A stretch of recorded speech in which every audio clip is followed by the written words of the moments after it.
Hi, welcome back to my YouTube channel Ambika vlogs. ഇന്നത്തെ നമ്മുടെ video സനാതനധർമ്മത്തെക്കുറിച്ചാണ്. സനാതനധർമ്മം അനന്തമായ ഒരു പ്രപഞ്ച വീക്ഷണം. ലോകത്തിലെ ഓരോ വ്യക്തിക്കും അവരുടേതായ ചിന്തകളും സ്വഭാവങ്ങളും ഉണ്ട്. ഈ വ്യത്യാസങ്ങളെ ഉൾക്കൊണ്ട് എല്ലാവർക്കും അനുയോജ്യമായ ഒരു പാത നിർദ്ദേശിക്കുന്ന ഒരു മഹാസാഗരമാണ് സനാതനധർമ്മം. മറ്റു മതങ്ങളെല്ലാം ഒരു പ്രത്യേക വലുപ്പത്തിലുള്ള തൊപ്പികൾ മാത്രം വിൽക്കുന്ന കടകളാണെങ്കിൽ ഹിന്ദുമതം എല്ലാ വലുപ്പത്തിലുള്ള തലകൾക്കും യോജിക്കുന്ന തൊപ്പികൾ നൽകുന്നു. ഇതിലൂടെ പരിമിതികളില്ലാത്ത സ്വാതന്ത്ര്യം ഓരോ വ്യക്തിക്കും ലഭിക്കുന്നു. മറ്റൊരു വീക്ഷണത്തിൽ വ്യക്തിയെ ഒരു ചട്ടക്കൂടിൽ ഒതുക്കി നിർത്തുന്നതിന് പകരം സ്വന്തം ചിന്തകൾക്കനുസരിച്ച് വളരാനും തീരുമാനങ്ങൾ എടുക്കാനും ഈ ദർശനം അവസരം നൽകുന്നു. മതപരമായ നിയമങ്ങൾ പോലും ചർച്ച ചെയ്യപ്പെടേണ്ടതാണെന്ന് ഹിന്ദുമതം പഠിപ്പിക്കുന്നു. ഇത് വ്യക്തിത്വത്തെ മരവിപ്പിക്കാതെ വിവേകത്തോടെ വളർത്തുന്നു. ഈശ്വര സങ്കല്പത്തിലും ഈ വ്യത്യാസം കാണാം. മറ്റു മതങ്ങൾ ഈശ്വരനെ ഒരു വ്യക്തിയായി കാണുമ്പോൾ സനാതനധർമ്മം ഓരോ വ്യക്തിയും ഈശ്വരനാണെന്ന് തിരിച്ചറിയാൻ പ്രേരിപ്പിക്കുന്നു. അഹം ബ്രഹ്മാസ്മി, ഞാൻ ബ്രഹ്മമാകുന്നു എന്ന വേദാന്ത തത്വം ഈ സത്യത്തെ ഉറപ്പിക്കുന്നു.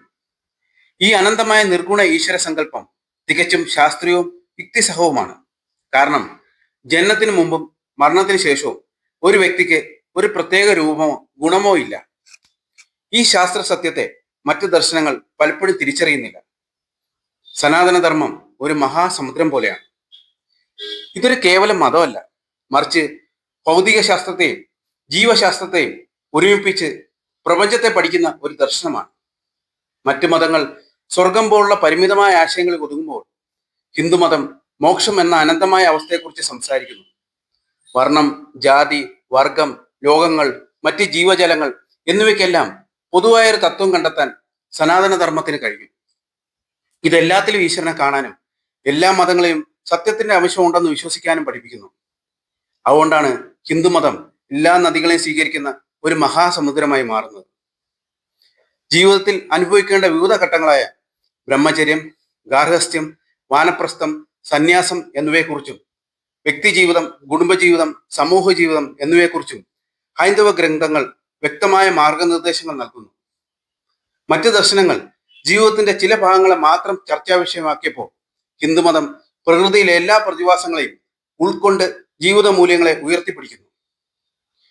സനാതനധർമ്മം വിജ്ഞാനത്തിന്റെ അനന്തമായ കലവറയാണ്. രാഷ്ട്രമീമാംസ, ഗോളശാസ്ത്രം, വൈദ്യശാസ്ത്രം, മനഃശാസ്ത്രം, യോഗശാസ്ത്രം തുടങ്ങി അനേകം വിജ്ഞാന ശാഖകളെ സമന്വയിപ്പിച്ച ഒരു മഹാശാസ്ത്രമാണ് സനാതനധർമ്മം. വേദങ്ങളും ഉപനിഷത്തുകളും പുരാണങ്ങളും ഇതിഹാസങ്ങളും ഈ അറിവുകൾക്ക് ആഴം നൽകുന്നു. കാലത്തിന്റെ കണക്കുകൾ, ലോകങ്ങൾ, ജീവരാശികൾ, ഗണിതശാസ്ത്രത്തിലെ സംഖ്യകൾ തുടങ്ങി അനന്തമായ വിവരങ്ങൾ ഹൈന്ദവ ഗ്രന്ഥങ്ങളിൽ ക്രമീകരിച്ചിരിക്കുന്നു. ഈ ആഴമേറിയ ജ്ഞാനവും ജീവന്റെ ഉത്ഭവവും അതിന്റെ ഭൗതിക ലോകവുമായുള്ള ബന്ധവും വ്യക്തമാക്കുന്നു. ആത്യന്തികമായി ജീവാത്മാവും പരമാത്മാവും ഒന്നാണെന്ന് സ്ഥാപിക്കുന്നു. അതായത് ആധുനിക ശാസ്ത്രചിന്തയെ പോലും സമർത്ഥിക്കുന്ന ഒരു ദർശനമാണ് സനാതനധർമ്മം. ഇവിടെ ഒരു വ്യക്തിക്ക് തത്വമസി, അത് നീയാകുന്നു എന്ന അവസ്ഥയിൽ നിന്നും അഹം ബ്രഹ്മാസ്മി, ഞാൻ ബ്രഹ്മമാകുന്നു എന്ന പരമമായ സത്യത്തിലേക്ക് ഉയരാനുള്ള അവകാശവും സ്വാതന്ത്ര്യവും ലഭിക്കുന്നു. മറ്റെങ്ങുമില്ലാത്ത ഈ സ്വാതന്ത്ര്യവും വിവേചനരഹിതമായ ധാർമ്മിക ബോധവും സനാതനധർമ്മത്തെ വേറിട്ടു നിർത്തുന്നു. ഇനി ഏതെങ്കിലും പ്രത്യേക വീക്ഷണത്തെ ഉയർത്തിപ്പിടിക്കുന്നു എന്നല്ല, മറിച്ച് എല്ലാ ജീവികളെയും പ്രപഞ്ചത്തെയും കൂട്ടിയിണക്കുന്ന ഏകത്വത്തിന്റെ ദർശനമാണ്. വീഡിയോ ഇഷ്ടമായെങ്കിൽ സബ്സ്ക്രൈബ് ചെയ്യാൻ മറക്കല്ലേ. Thank you.